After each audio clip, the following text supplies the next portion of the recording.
I thought I was prepared for anything that day. Grief, paperwork, even tension.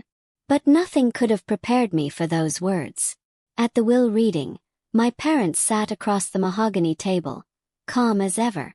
My brother, Ethan, leaned back in his chair, smirking like he already knew the outcome. Then the lawyer cleared his throat. To our son, Ethan Walker, we leave the sum of $15 million. I waited, holding my breath, expecting the next sentence to begin with. And to our daughter, Riley. But my mother just smiled sadly and said, "She doesn't need it. He does. He always has." My stomach dropped. The lawyer kept reading, but I didn't hear a word. All I could see was Ethan's grin, and the quiet triumph in my father's eyes. I didn't know it then, but that day would change everything. I've never felt smaller than I did that morning. The lawyer's office smelled like leather and old paper, the kind of scent that makes you feel like money has a pulse. I sat there, staring at the polished wood table, as my brother Ethan signed document after document with a smug half-smile. $15 million, he said, like he was testing how it sounded rolling off his tongue. Mom smiled. "You deserve it, sweetheart. You've always worked so hard." I looked at her, the same woman who'd taught me to share everything as a child, and asked quietly, "What about me?" Her eyes softened, but only slightly. "You've always been independent, Riley. You'll be fine." Fine.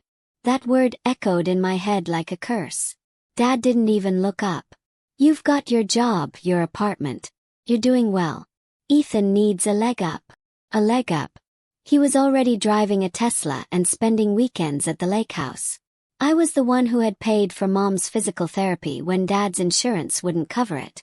I was the one who'd worked 2 jobs through college while Ethan dropped out twice.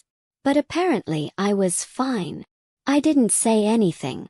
I just signed the acknowledgement form, handed the pen back and walked out. The sun outside was blinding. I stood there on the sidewalk, numb. People hurried past, smiling, laughing, unaware that my family had just disowned me with a smile and a line in a will. Ethan followed me out, his cologne sharp and expensive. "Don't take it personally, sis," he said, sliding on his sunglasses. "You know how they are.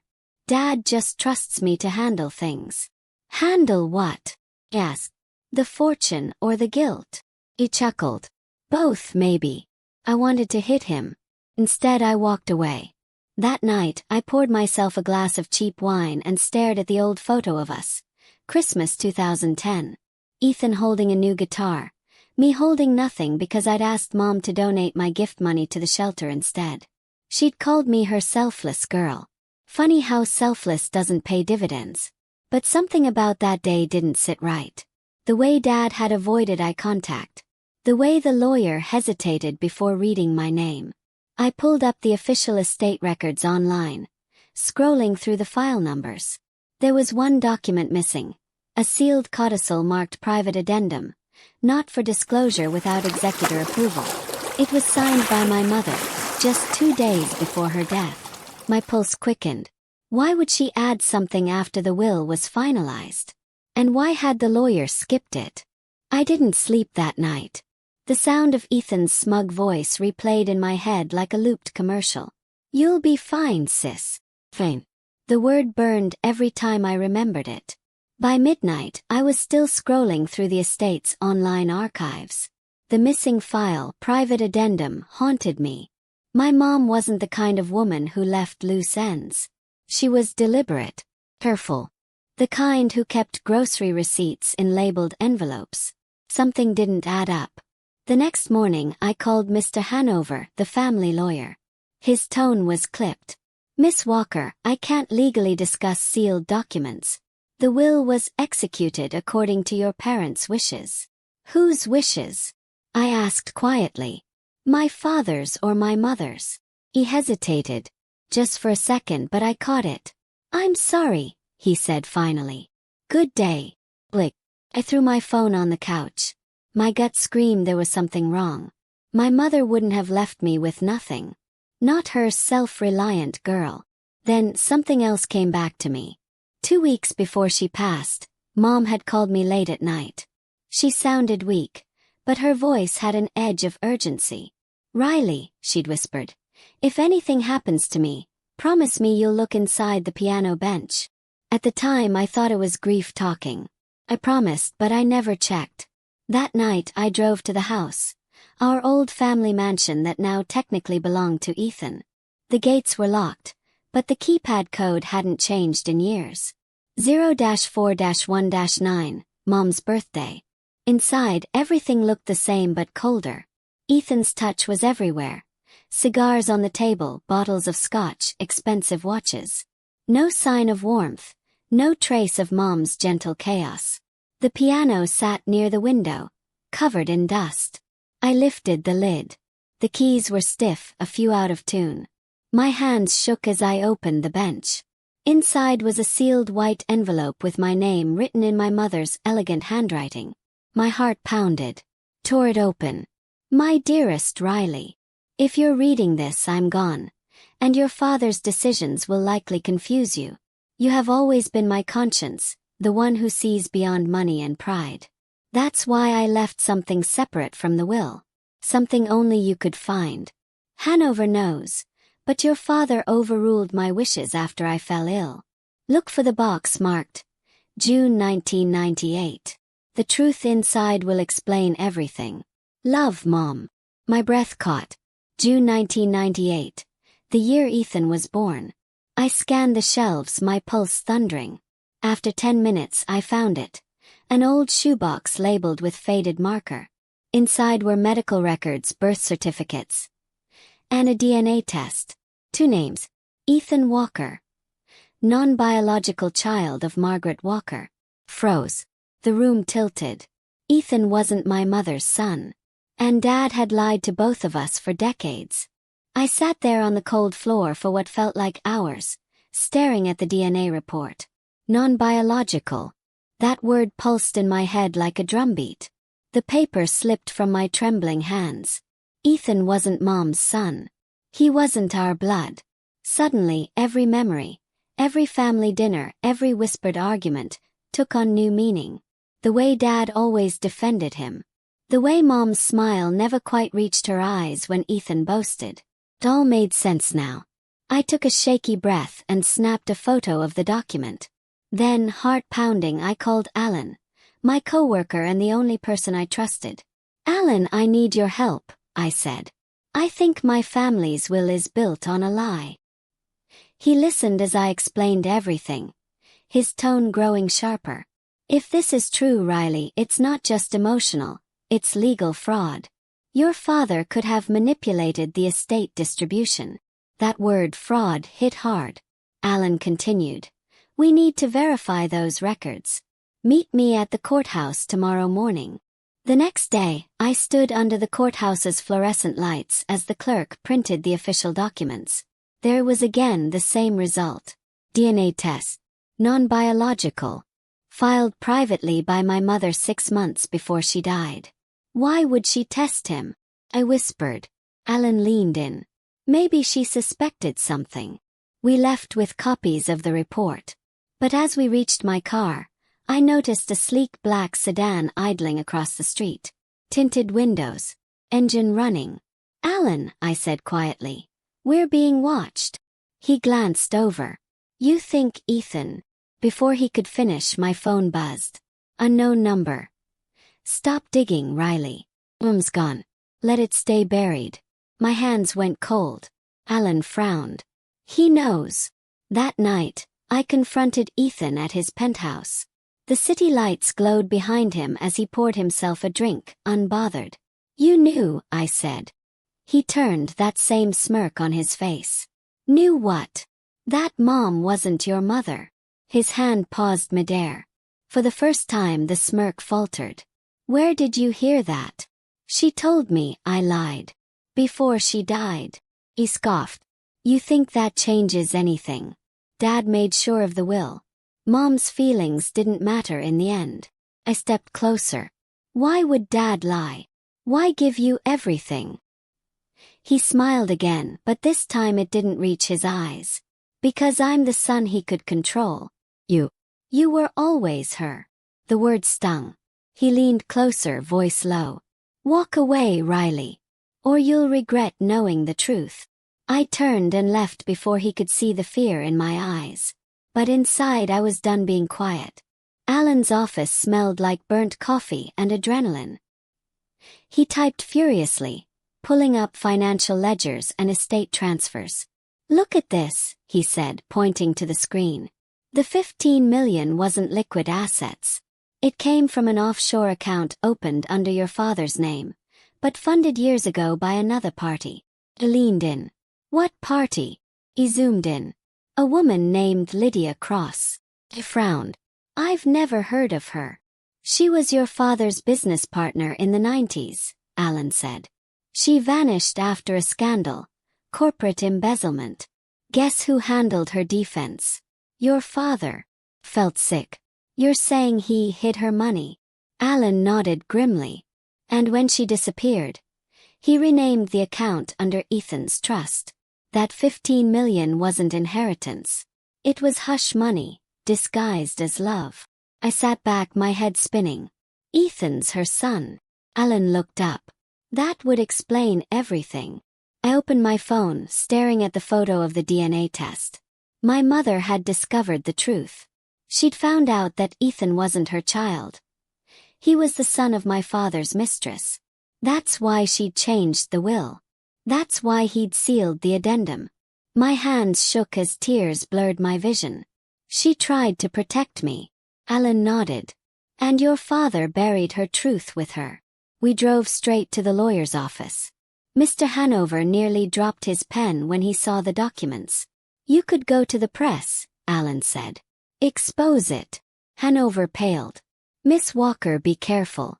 Your father had powerful friends. People who don't like scandals." I looked him straight in the eye. "I'm not here to protect the dead. I'm here to honor the living."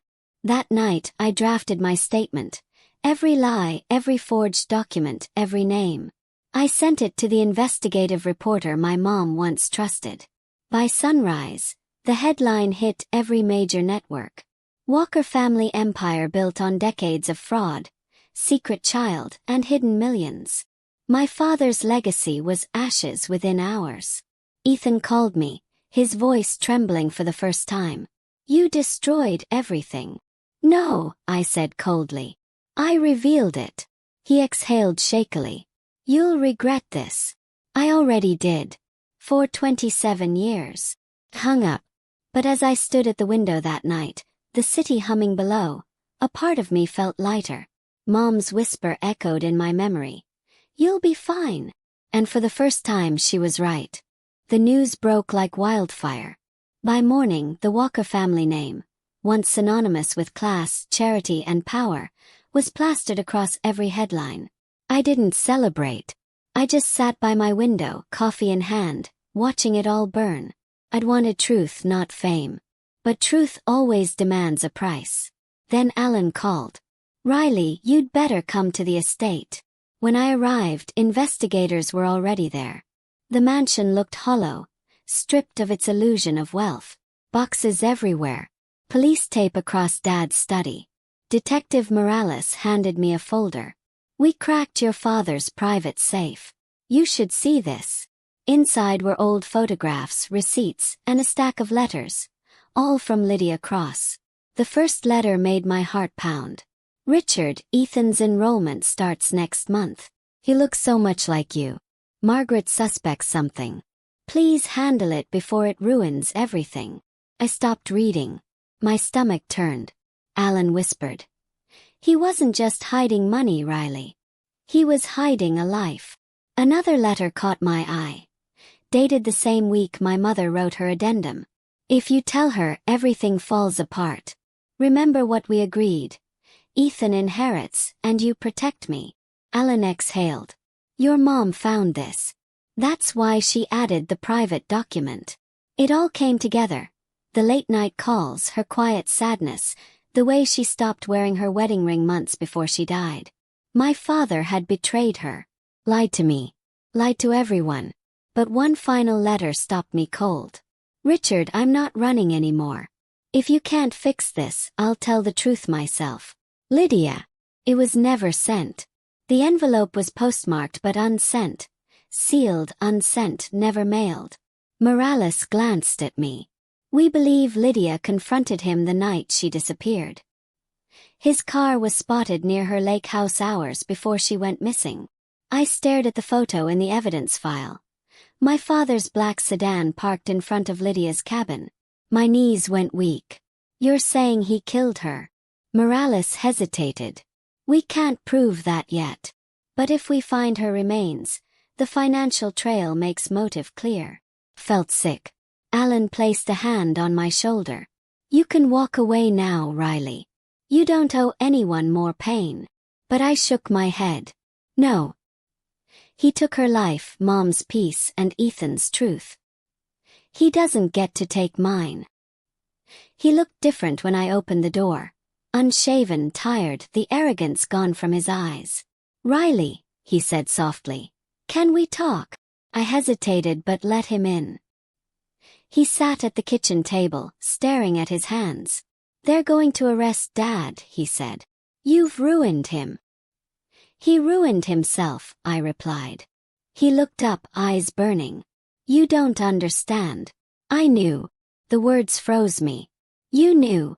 He nodded slowly. I found out years ago. About Lydia. About being her son. Dad told me when I turned 18. He said if I stayed quiet, he'd make sure I was set for life. My stomach twisted. So you played along. You took the money, knowing what he did. He rubbed his temples. At first, yes. But when Mom started asking questions, I tried to warn him. He panicked. Said she'd destroy everything. After she died. I couldn't face you. I felt my throat tighten. She didn't just die, Ethan. She knew. She knew you weren't hers, and she loved you anyway. He covered his face with his hands. You think I don't know that? You think it doesn't kill me every day? I wanted to hate him, but something in his voice, raw, broken, stopped me. He reached into his jacket and placed a small flash drive on the table. Dad recorded everything. Business deals, calls with Lydia, even his confession the night she disappeared. I was supposed to destroy it. I stared at the drive. Why are you giving it to me? Because I'm done protecting him, he said, his voice cracking. And because I'm done lying. The drive felt heavy in my palm. Heavier than any amount of money. Alan helped me play it that night. The recordings were grainy, distorted, but clear enough. She wanted to go public, my father's voice said. I couldn't let that happen. Not after everything I built. Rustling. A struggle. Single splash. Alan turned off the player. Silence filled the room. That's it, he said quietly. That's enough to end this. Ethan sat in the corner, head in his hands, whispering. He told me it was an accident. I knelt beside him. Maybe it was. But we can't hide it anymore. He nodded slowly, tears falling. Do what you have to do. The media called it the Walker scandal. But to me, it was just the final act of a tragedy that started long before I was born. The recording went public within 24 hours. Police reopened Lydia Cross's disappearance. The forensic team searched the lake near her cabin and found her remains buried in the shallow mud. DNA confirmed everything. My father's arrest shook the city. Cameras flashed as he was led out in handcuffs, silent but still defiant. When reporters asked if he had anything to say, he looked straight at me through the crowd and said, "You should have stayed loyal." I didn't flinch. I just whispered. I stayed honest. Ethan refused to attend the trial. He disappeared for weeks, sending only one message. I'm sorry for everything. The court proceedings dragged on for months. My father's lawyers tried to spin the story, claiming stress, mental illness, self-defense. But the evidence was overwhelming. The confession, the letters, the hidden accounts, all of it painted a man who'd built an empire on deceit and control. When the verdict came, guilty on all counts, I felt no victory. Just silence. After the sentencing, I visited the prison once. I don't even know why. Closure, maybe. He sat across the glass, older, smaller somehow. You think you won? He asked, his voice gravelly. No, I said softly. Mom did. He looked confused. She got the last word. She made sure I found the truth. For the first time I saw fear in his eyes. Not of prison but of irrelevance. When I walked out I didn't look back. The envelope was small, cream-colored and hand-addressed. My name written in Ethan's slanted handwriting. No return address. No postage stamp. Someone had hand-delivered it. Inside there was a short note and a tiny silver key taped to the corner. Riley, you deserve to know where it all began. Go to Mom's garden. Under the stone with her initials. E. For a long moment I just stared at it. After everything, the betrayal, the trial, the public humiliation, this was how he reached out. No apology, no explanation, just a cryptic message in a key. Still, something in my chest stirred. Maybe it was hope. Maybe exhaustion. Either way I went. The house felt different now. Me. Abandoned. The once pristine yard was overgrown. Ivy crawling over the white fence like time itself reclaiming what we'd lost. I walked the familiar stone path to the garden. Mom's sanctuary. Even after all these years, her touch was everywhere. The faded wind chime she'd hung after my graduation still swayed in the breeze, its faint melody slicing through the silence. I found the stone easily, the one engraved with her initials, M.W., near the rosebush she planted the summer I turned 10. Kneeling, I brushed the dirt away and pried it loose. Underneath was a small wooden box wrapped in plastic, sealed tight with age. My hands trembled as I unlocked it with the tiny key. Inside was a photo of Mom holding a newborn. Not me, not Ethan, just a baby swaddled in a hospital blanket, her eyes wet with joy. Beneath it lay a folded letter. Her handwriting was unmistakable. For both of my children. If you're reading this, it means the truth has come out, and I pray you've both survived it. Ethan, if you ever doubted your place, know this. You were loved, even when your father lied. Riley, if you ever doubted your strength, know this. You were always my heart. Money fades. Blood complicates. But love makes family real. Promise me you'll take care of each other when I no longer can. Mom. By the time I finished reading, tears blurred the words. The letter smelled faintly of lavender, her perfume, and suddenly I was 10 again, sitting at her vanity, watching her brush her hair, listening to her hum. I pressed the letter to my chest, whispering, I promise, Mom. The sound of gravel crunching pulled me from my thoughts. I turned to see Ethan standing at the edge of the garden, hands in his pockets, face drawn and tired. You found it, he said softly. I did. My voice was calm. You knew about this. He nodded. She told me before she died. Said one day you'd need it more than I would. A bitter laugh escaped me. I think she overestimated how much I needed anything from this family. He smiled faintly. Maybe not. You needed closure. I needed forgiveness. Silence stretched between us. Not angry, not tense, just heavy with everything unsaid. Finally he stepped closer. You were right about everything. Dad used me. Lied to me.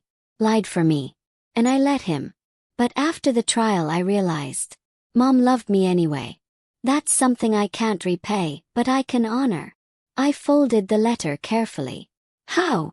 I've been working with the district attorney, he said. I turned over the rest of Dad's offshore accounts. It's enough to compensate every victim of his fraud. The estate's gone, Riley. But what's left might actually help someone this time. I stared at him, stunned. For the first time, he wasn't smug or defensive. He was human. You're really doing it? Yes. He nodded.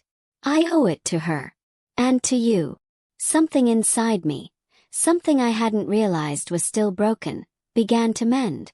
We stood in silence as the wind rustled the garden. The roses brushed against our legs, soft as forgiveness. After a long moment, Ethan said quietly, she wanted us to plant something new here, something that grows together. I smiled through my tears. Then let's do that. We spent the next few hours digging, planting, and laughing. Awkwardly at first, but eventually it felt real. We planted lavender for Mom, sunflowers for Dad's forgotten goodness, and white lilies for the truth that finally bloomed. When the sun dipped behind the horizon, I looked at Ethan and said, "We can't erase what happened, but maybe we can build something better." He smiled, weary but genuine.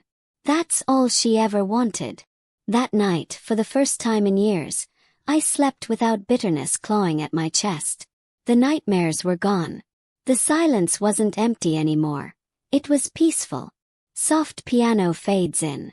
A year passed quietly, but peace, I've learned, isn't silence, it's choice. The Margaret Foundation had grown faster than I imagined. We provided scholarships to children from fractured homes, legal aid for women escaping financial abuse, and counseling for families torn apart by greed. At the opening gala, people called me the heiress who gave it all away. I didn't correct them. They'd never understand that losing $15 million was how I found myself. Ethan stood beside me that night, not as the golden boy of the Walker Empire, but as my partner in rebuilding it differently. Together we turned shame into legacy. Later that evening, an elderly woman approached me. "You're Margaret Walker's daughter, aren't you?" "Yes," I said with a smile. She took my hand. "I worked with your mother years ago. She always said, 'My daughter will be the one to fix what I couldn't.' She was right." I swallowed hard, my chest tight with emotion. "Thank you."